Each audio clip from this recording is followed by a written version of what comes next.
ketakwaan itu adalah menjalankan perintah Allah. Makanya dalam Quran itu banyak sekali ayat-ayat menceritakan Allah wa Rasul. Banyak sekali ayat-ayat seperti itu. Taatlah pada Allah dan Rasul. Taat pada Allah itu menjalankan apa isi Quran dijalankan, sehingga Rasulullah itu diibaratkan seperti Al-Quran yang berjalan itu apa? Karena akhlak-akhlaknya itu ya memang mendasarkan apa yang ada dalam Quran. Ya, kelemah lembutannya jelas disuruh oleh Allah Ta'ala untuk senantiasa lemah lembut. Kemudian memaafkan, jelas Allah menyuruh memaafkan, mendoakan orang lain. Rasul disakitin oleh orang-orang kafir pada saat tersebut, itu didoakan agar mendapatkan hidayah. Nah, itulah sifat-sifat, sebagian dari sifat Rasul yang memang harus kita contoh. Nah, kadang-kadang kita manusia sendiri itu merasa bahwa kalau dirinya itu udah sholat, udah kelihatannya nyunah, itu terus kadang-kadang sifat-sifat belakangannya itu sama pinggir-pinggirnya ini yang dia tidak pernah sadar. Ya. Sifat-sifat belakangnya apa? Ujub, riya, bahkan sombong. Nah, jadi udah merasa dia itu ibadahnya paling bagus, sehingga saudaranya dia yang seiman pun kadang-kadang nggak direken, nggak digubris istilahnya. Itu tidak boleh juga. Kemudian merasa dia ibadahnya paling tinggi. Banyak hal yang itu menjebatani bahwa nanti akhirnya dia malah tidak bisa masuk surga karena kesombongannya. Itu memulainya dari mana, permisi Pak Ustadz? Memulainya itu harusnya dari mana? Dari siapa itu? Yang memulainya ya dari kita itu ngerti tentang agama, ya harus belajar. Semuanya harus belajar. Makanya diceritakan inna akramakum indallahi atqakum, itu jelas sekali bahwa orang yang mulia di hadapan Allah Ta'ala itu adalah orang yang paling takwa. Takwa itu menjalankan semua perintah Allah. Seseorang yang sholat tapi emosional, ya nanti mengurangi sholatnya, itu mengurangi. Marahnya ini mengurangi sholat. Nah, kalau kita mau hitung-hitungan, umpamanya dia sholatnya hanya 5 menit. Sehari itu akhirnya 5 kali cuma 25 menit. Lah dia marahnya itu 1 jam, 2 jam, 3 jam nggak selesai. Itu kalau dihitung-hitung biasa tekor. Itu baru marahnya. Belum dari marah itu suuzon, terus menerus. Belum kemudian macam-macam akhirnya itu fitnah keluar dan sebagainya. Nah, akhirnya kan dosa nggak selesai. Makanya taat pada Allah Ta'ala itu adalah menjalankan isi Quran. Nah, memang itu butuh belajar. Belajar itu ya cari guru yang baik, yang bisa. Kan banyak nih pesantren kemudian mengajarkan yaitu akidah, syariat, akhlak dan sebagainya. Itu kan jelas ya, fikih dan sebagainya itu banyak sekali. Monggo silahkan belajar. Karena memang itu juga tergantung hidayah Allah. Kalau memang orangnya baik, kemudian dia tertib, dia mau mendekat pada Allah Ta'ala itu beneran. Ya, dia mendekat pada Allah Ta'ala itu beneran. Insya Allah hidayah itu akan diberikan terus pada orang tersebut. Hidayah itu harus dikelola. Makanya inna akramakum indallahi atqakum itu dijelaskan bahwa orang yang takwa. Orang yang takwa ini nanti mulia di hadapan Allah. Nah, orang yang takwa inilah termasuk orang yang nanti diberikan rahmat oleh Allah Ta'ala untuk menjadi tiket masuk surga. Nah, untuk ini memang sulit, jadi nggak bisa. Walaupun ada hadis menceritakan bahwa besok pada waktu dihisab itu dilihat sholatnya, kalau sholatnya bagus ya, itu betul. Amal perbuatannya bagus semua. Itu masih kiasan semuanya. Tidak seperti kita lihat sih ya, sholatnya bagus, kemudian perilakunya baik semua. Enggak. Bukan dalam arti fisik. Bukan dalam arti fisik. Tapi arti imannya dia. Pada saat dia itu sholat, menyembah pada Allah Ta'ala, ya harus nurut apa perintah Allah. Sebenarnya gitu. Dalam kehidupan sehari-harinya. Jadi kalau sudah sholatnya tertib, ya janganlah sombong, dijaga. Kemudian dalam bacaan sholat itu yang dibaca isinya Quran. Kalau isinya Quran kan banyak peraturan-peraturan. Tidak boleh emosi, tidak boleh marah, jangan keras, jangan kaku, kan seperti itu.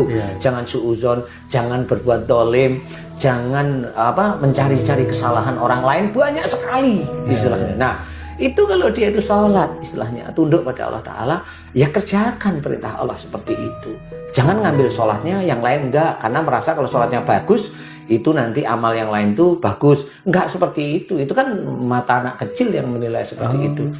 Kalau di mata Allah Ta'ala ya enggak, Allah enggak bisa ditipu.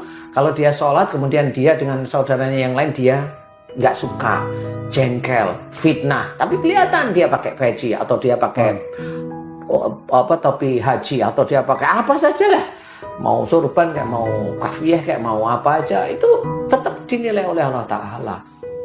Itu kan hanya penampakan, cara seperti itu. Memang masuk surga itu sulit. Nah, kita mencari harus benar-benar serius ya, sholat kita ya kita tertibkan, khusyuk dan sebagainya.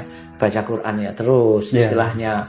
Kemudian arti-arti Quran harus didalemin. Apa maksudnya? Apa maksudnya seperti itu? Apa ketakwaan itu termasuk orang yang hafal Quran seperti itu? Kalau itu ya salah hafal, satu. Pak Ustaz. Ya enggak seperti itu, karena pada waktu seseorang hafal Quran, orang itu tetap ada setannya.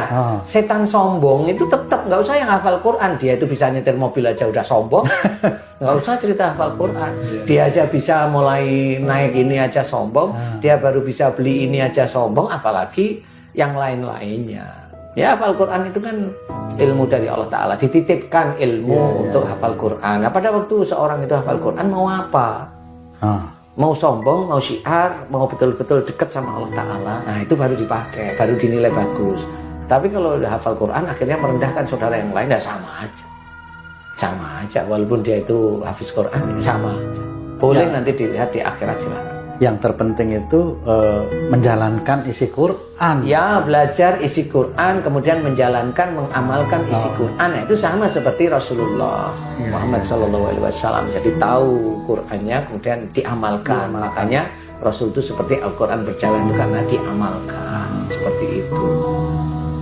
Ya memang susah, tapi harus belajar. Ya. Terus kalau apa namanya? Lah kalau dukhon itu sebenarnya apa, Pak Ustaz? Kok saya tiba-tiba sampai dukhon ini kan loh. Saya dengar banyak sekali orang bicara dukhon gitu kan, kiamat. Nah itu sebenarnya gimana? Dengan ketakwaan itu gimana? Ada hubungannya nggak? Katanya kalau nggak percaya nanti dosa di hadapan Allah kan? Iya memang. Jadi istilahnya untuk percaya akhir zaman itu bukan hanya percaya. Kamu percaya tentang hari kiamat? Percaya. Itu kan mulut orang. Iya. Mulut orang anak SD percaya nggak hari kiamat? SD juga bilang percaya, tapi kan nggak ngerti. Orang dewasa percaya nggak hari kiamat? Nih yang Muslim nih percaya. Paham ya? Orang yang tahu agama ditanyain percaya nggak hari kiamat? Percaya. Tapi yang percaya itu gimana? Karena rukun iman, bukan masalah percaya. Dia kalau percaya hari kiamat itu dia harus paham bahwa itu hari pembalasan. Semua atribut apa yang kita kerjakan, ya amal soleh kita akan menjadi nilai di hadapan Allah Ta'ala kalau amal soleh itu tidak dikotori dengan riya, ujub, sombong, kunci nomor 1. Kemudian apalagi? Ya selain amal soleh pasti ada perbuatan buruk. Mulut berkata tidak baik, tangan memfitnah, kemudian mencari YouTube, mencari kesalahan saudaranya sendiri, dipotong-potong, disebarin. Itu aja udah fitnah, kemudian dia dapat uang dari hasil itu, haram lagi. Hidupnya nanti dia akan tahu sendiri. Itu salah satu, itu dia akan bertanggung jawab nanti. Nah, semua ini nanti akan terlihat kalau umpamanya betul dukhon, insya Allah akan terjadi atas izin Allah. Ya memang sih ada hadis yang menceritakan tentang kejadian dukhon. Cuma memang itu sampai sekarang hadis itu dianggap belum terbukti. Ya memang belum terbukti, mau belum dukhon. Gimana mau membuktikan? Satu, turunnya asteroid, turunnya benda langit. Kalau dalam hadis itu turun ke bumi. Itu ada. Nah, turunnya benda langit inilah dengan turun meledak, mulai di situ ada kabut di langit, kita namakan dukhon. Kabut di langit.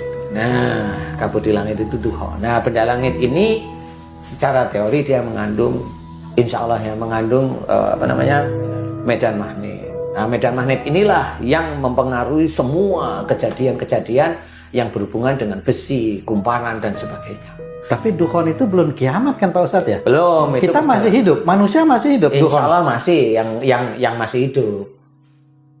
Ya kalau ketiban asteroid ya mati lah.